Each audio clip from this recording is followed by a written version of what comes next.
Well, welcome back, everybody. This is episode 10 of MTMM Radio. So today we're going to do something a little bit different just to kind of make things a little bit interesting. So I don't know, I found that when working with Ben, there are certain topics that sometimes can really set him off. And if you don't know Ben, once you get him going, it's really hard to get him to stop. And he can really go on about and talk about things that he's really passionate about for a long time, as we know. But it's really great, especially when we start going on about like ideas for MTMM and solving client problems and everything like that. But something I've recently discovered is how furious he can get when certain things, especially within the health and fitness industry, get brought up. So I wanted to share a little bit of that with you guys. So we didn't really plan exactly how this was going to go, but I'll just start by kind of asking you, Ben, your views on some things within the industry, maybe like the supplement industry, waist trainers. What are your thoughts on those types of things? I'm just like slightly rearranging things on the desk. So when I start like getting real animated, which I have a feeling is not probably too far away, I don't knock anything onto my computer. Yeah. Okay. So a few things in that. First one, episode 10, first milestone. I think that's pretty impressive, pretty incredible. Especially given everything that's happened over the time that it's taken us to do 10 episodes. And that kind of goes towards a lot of the things we talk with our clients about. Like when you sit down to do something, even if you're going to just do it for 12 weeks, you don't realize a lot of the time how much other stuff is always going on alongside that. So I think it's awesome that we've made it this far, and hopefully it's just the first 10, the first of many milestones. Okay, to today's topic. I sat down with some notes before and I was like, all right, what are the 3 things that give me the most amount of gripe? And I've written a list of 12. So, to cut you off when it's necessary. Yeah, exactly right. So here we go for another like 10-minute MTMM radio episode, right? But yeah, like you said, there are a few things within the space that do irk me more than other things. And I think the reason for that is the intention behind the creation and the marketing of those products that we're going to get into.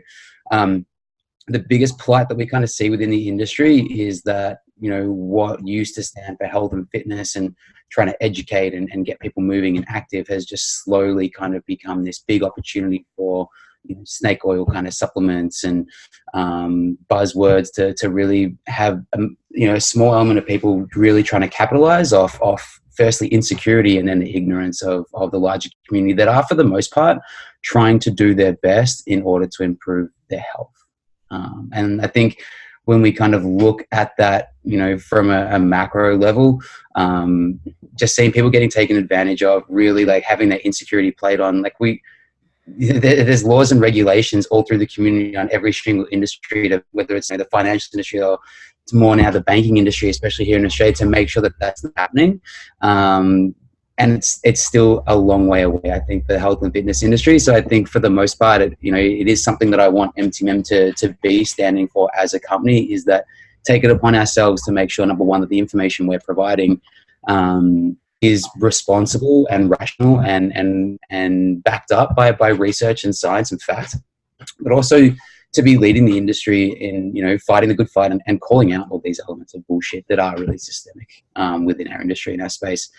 So, geez, where do I begin on this long list? I should have prioritized them, but seeing as you mentioned it, I mean, let's just start with waist trainers. Okay, so I guess it's the corset of 2019, right? Like if you get a rug and you wrap that rug up with a tight rope and you hold that rope in it for long enough, once you take the rope off, it's going to take some time for the rug to kind of filter out back to its regular size. Does that mean the rope has worked, you know, for that short amount of time that we've been sucked into this thing? Definitely not. I think when we look at things and determine whether or not they work, really the criteria that we're looking at is, number one, their ability to be sustained over long periods of time. But number two, that there's no reversion back to where we were or even further back than when we first started with those items. Whoever invented waist trainers is probably just sitting on a large pile of money at the moment, pissing themselves laughing. What about which is kind of the bands, the sweat bands? You know, like they kind of look like waist trainers, and people just put them on so that they can sweat more. Train a hoodie. Like, why would you pay $60 for like a Velcro belt that it's just enticing you to sweat more, right? And again, if you're doing that for fat loss and for a thinner waist, like, again, we're talking about fluid manipulation. So we're not calling a spade, right? So I put it on that list of like, just think that through. Take a little bit of time before ordering that waist train and think it through, and then just push it to the side and move on. Right? If you want to sweat more during your workouts, fantastic. Jump in a sauna. You know, it's going to be much better for your recovery than a waist trainer is, right? Or do some bundled cardio, right? Chuck a hood on, get a good sweat on. But don't jump on the scales before a session, do a hooded session, and then jump back on the scales and tell yourself that you've lost 700 grams of fat, okay? Because we know it's not the case, right? Cool. All right, I can feel it. Right now. It's starting to come up. Supplements, I think far and wide, probably the most amount of like reaching at straws from very like suspect research, very loose correlations for a lot of the items that are out there, and that are, you know, for the most part, the horny goat weed of like the health and fitness industry, right? It's like they found one research case where one subject had a slight increase or improvement, and it's just like blanket rule across the rest that it works. Particularly in the US, there's not a lot of regulation. I mean, there's not a lot of regulation really anywhere when it comes to supplements, but even in terms of the disconnect between what you're able to market and what you can actually prove is enormous. You can say whatever you want. You're not held to those claims. Do you need to be taking supplements in order to improve your health and performance? I guess not all supplements are created equal would be my first part. Definitely there's benefit with things like fish oil and vitamin D and iron. And again, taking these, you know, and protein, taking these supplementary to a good diet. That, you know, there's no point taking supplements if you're not deficient in whatever you're trying to take, for one. So let's like, I guess, break that in two and kind of move those to one side. But definitely things like skinny teas, detox teas, fat burners do my head in. Like, they're probably the worst of the lot. It's basically green tea extract with a whole lot of like chemical stimulant.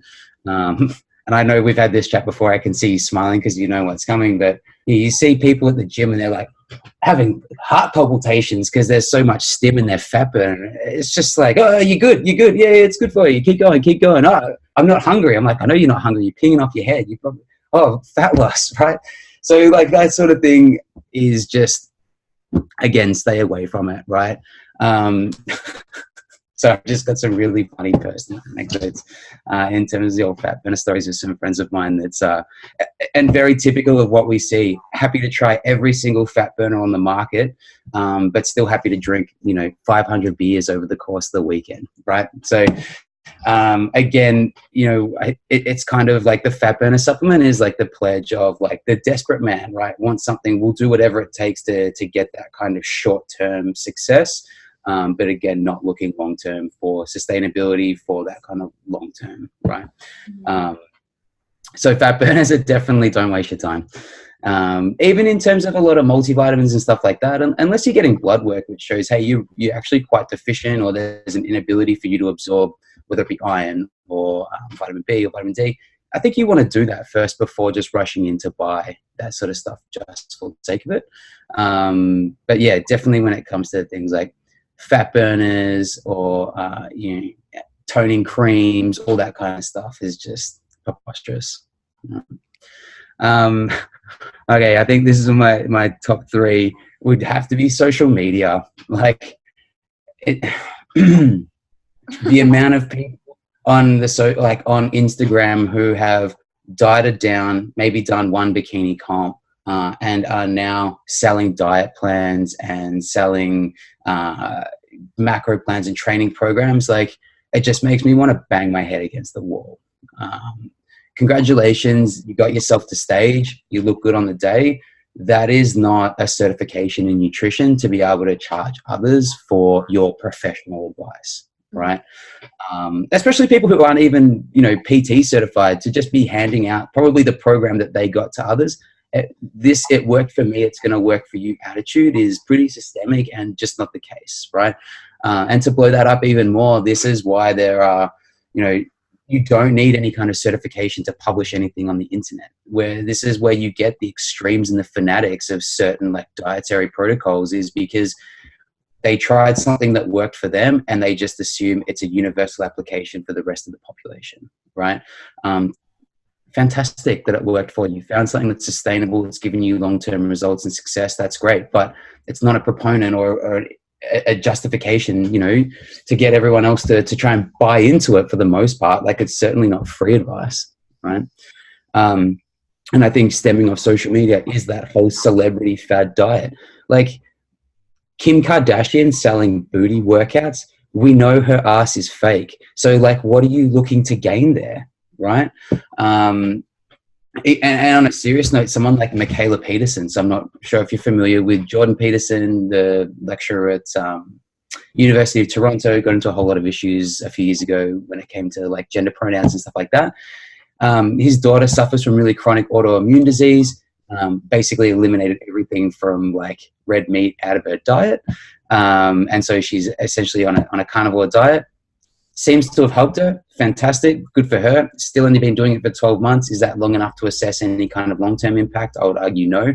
But now she's selling books on why everyone should be giving up everything except red meat. Like it's really like abusing a platform that, to be fair, she hasn't even really, created for herself, just kind of leveraging off her old man's name. But that's dangerous, because she does have a platform that is a few million people that are no doubt putting themselves into some pretty like dire situations and circumstances when it comes to health by listening to this advice. And she will say, oh, I'm not a dietitian or a nutritionist. Then stop giving like dietary and nutritional advice. Like, oh, it does my head in. Okay.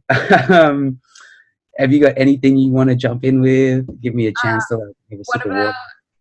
Like when it comes to marketing? I know that we had a lengthy discussion on how different supplements will market themselves towards different genders. So for example, protein that's specific for females, or like I found and sent you that photo of protein that's specific for men as well.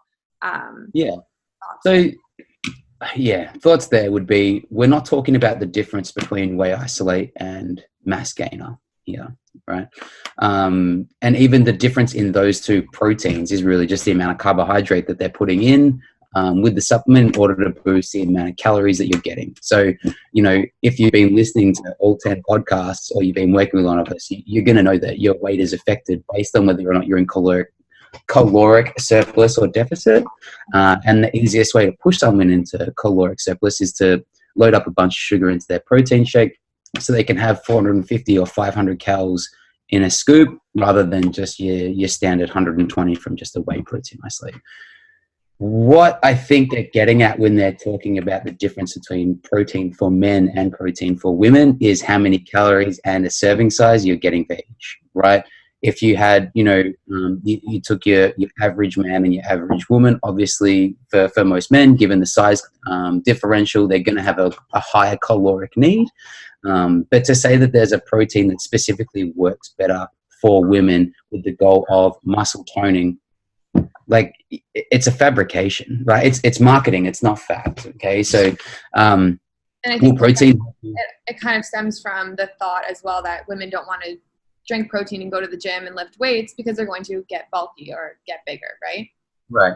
So any woman out there that has that in the back of their mind, that resistance training is going to get you bulky, instantly, let me just put it to rest. Like, I've been trying to get big for 10 years, 12 years, and it's still on my list of things to do, right?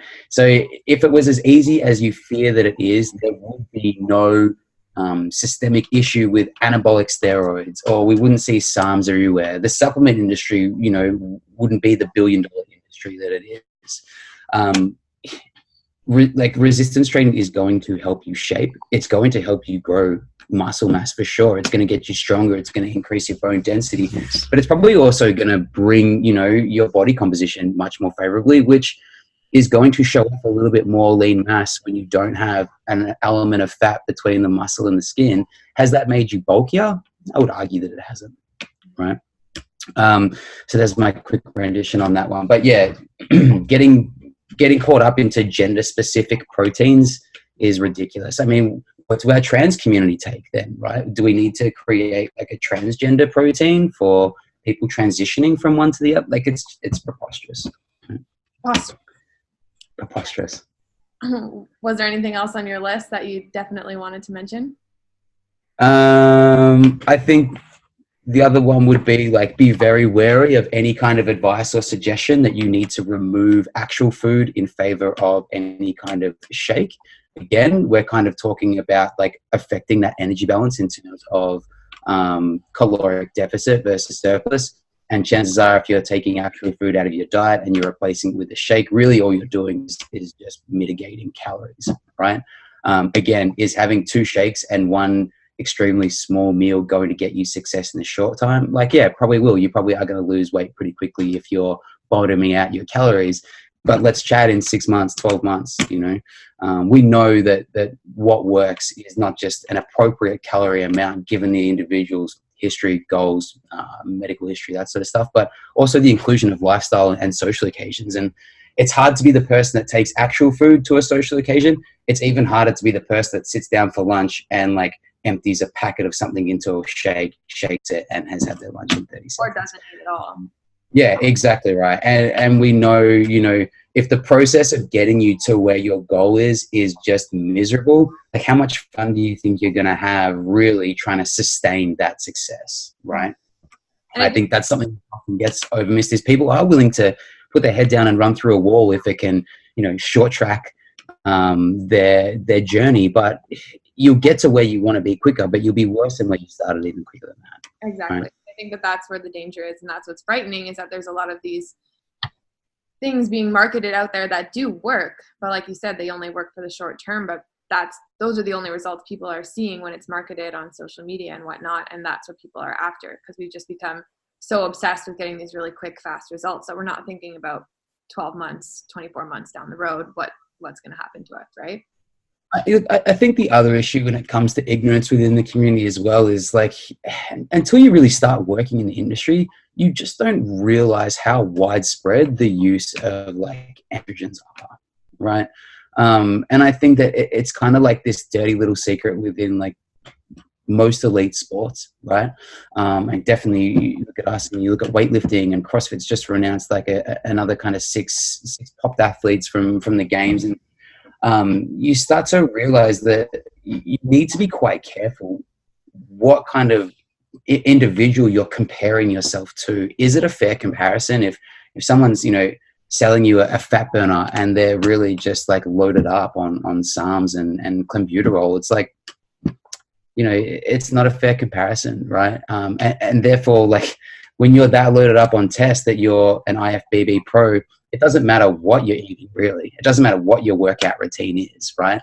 And I think that that's something that is going to start to come to the forefront more. But SARMs are another great example of like clever marketing. I think most people look at stacks of SARMs as if it's the same as taking their protein, their creatine, and making sure they're getting enough water. And it's not. It's more likened to injecting straight into your butt, right? So I think that's something that we're, you know, is getting more of a light shone on it. But that's essentially where this industry has led us, to a point where they've found a gray area in the law that they can exploit, and they are selling, you know, steroids as supplements, right?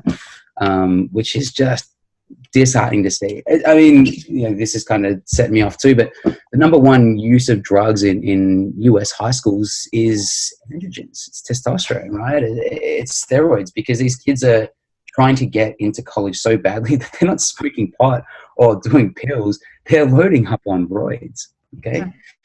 And that has some really significant long-term impacts on health, you know? And it's all good to take the photo of and put it on the side of the supplement container when you're at your leanest and on stage and all the rest of it. But you look at pictures of someone like Ronnie Coleman, who like can't stand up straight and can't walk, and that's partly to do with years and years of androgen abuse. You know? And so here with Married to My Macros too, of course, preach what we always preach, that the only way that you can reach, you know, your health, fitness, and performance, body composition goals, all of that is by being consistent over a long period of time. So I think that, you know, we've talked a lot about like what doesn't work, and essentially I think it's probably good practice. I also want to touch on Netflix docos, but I think we might save that for another 20-minute chat.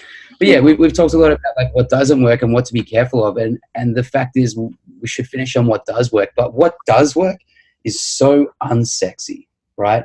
It's very hard to essentially sell and promote this idea of long-term sustainability and consistency over you know, these long periods of time. And it's hard to say someone who is looking at all these 12-week options and bikini body and the Miami Beach protocol to say, like, give me 6 months, because there's more to address here than just what's going into your mouth. And if we don't have a look at like why you have these feelings or why you have this attitude towards fear that you do and address that, it doesn't matter what we do over the next 10 weeks because it's going to be mitigated long term anyway. Okay. And I think even for us as practitioners, a lot of what we do follow up with not just existing clients, but previous clients, you know, 12 months, 15 months, 18 months, 2 years down the track since we've been working with them, just to check in and see how things are going, you know. And it's also a good way for us to constantly be evaluating our practice and making sure that, you know, the goals that we're setting our clients and the behaviors that we're trying to instill and the repetition is sustainable long term as well. Okay, because we know how much of an impact that plays into it. And if you're not taking into account people's lifestyles, their social, you know, calendars and obligations, the fact that they have 2 kids and, you know, a stressful job, if you're not taking in all these factors into their nutrition plan, it's not going to be sustainable long term, right? Mm-hmm. Yeah, well, I think that caps off our 10-minute chat. I didn't have a timer going for this one, but I'll just assume. Yeah, that's a good one. Look, anyone that has worked with me or knows with me knows that like these are my gripes in particular, and it's not uncommon to sit down and be like, what about this supplement, or should I be taking this? Or, you know, that conversation comes up a lot where it's like, what can I do to expedite and fast track? And the answer is stay on program, you know. And I think a lot of the time we get so caught up in trying to push the 1% that we forget about the other 99. Right. And like I said before, you know, a couple of my mates that are still doing it, they ring me up and they're like, what do you think about this new fat burner? And my advice is, I think the best thing you could do is stop drinking 100 beers from Friday night to Sunday. Right. Nah. Right. So it's like, oh, okay, then our goals and our behaviors are misaligned, and that's fine. Yeah. Something to change, then something's going to have to change. Right. Yeah. I think for the most part, you know, if you're doing absolutely everything already right consistently and you want to take it to that next level, that's a very different conversation to have than what can I do to fast track, you know, these results, right? So yeah. And on that note, there was another one that I wanted to touch on, but maybe we could save this for a whole episode on its own, is getting the question, how can you improve or speed up your metabolism? Mm-hmm. I mean, yeah, I think that's definitely one that we will touch on. A bit more complex. Well, purely it can take us quite a while to actually define specifically what we mean when we talk about metabolism too, right? I think a lot of like what we tend to find is most people who feel like there's only like they are already doing the 99%. It's not till you sit down and really look at the macro level of what they're actually doing in their current practices that they realize, oh, okay, I didn't realize that not having my period consistently every month was a really big issue, or that I'm not supposed to feel exhausted all the time, or that, oh yeah, I just get on with 4 hours of sleep and that's fine. Like, you know, it's not till you really look and assess and break those down that you realize it's like, okay, we've got some pretty big issues here to deal with in terms of improving your health, which, you know, should always be the primary function, right? We should always be looking at how much healthier can we get you? If you're healthy, you're going to have more energy. If you've got more energy, you're going to perform better. The more intensity you can perform with, the better you can recover, the better your results are going to be, right? You get caught up in that cycle of feeling good all the time. I mean, essentially, there's an element of narcissism in all of this, right? So when you're feeling good and everything's going in the right direction, it encourages you to continue to eat better, to continue to push hard in the gym, continue to get to training. And that's where those results are, right? Positive reinforcement. All right, consistency. Mm-hmm. All right. Shout out episode 1. Pardon? Shout out to episode 1. Yeah. We peaked early, Mags. We peaked early. Yeah. All right, we'll wrap it up there. But as you can see, there's a lot of good content coming, hopefully. So we'll get on that and get some more of these out for you guys. All right, look forward to the next 10. Yeah, if you have any specific questions or topics that you want us to cover, supplements you want to ask us about, feel free to comment below, and we'll be sure to touch on those in the next one. That's good. All right, talk to you later. Thanks, Mags.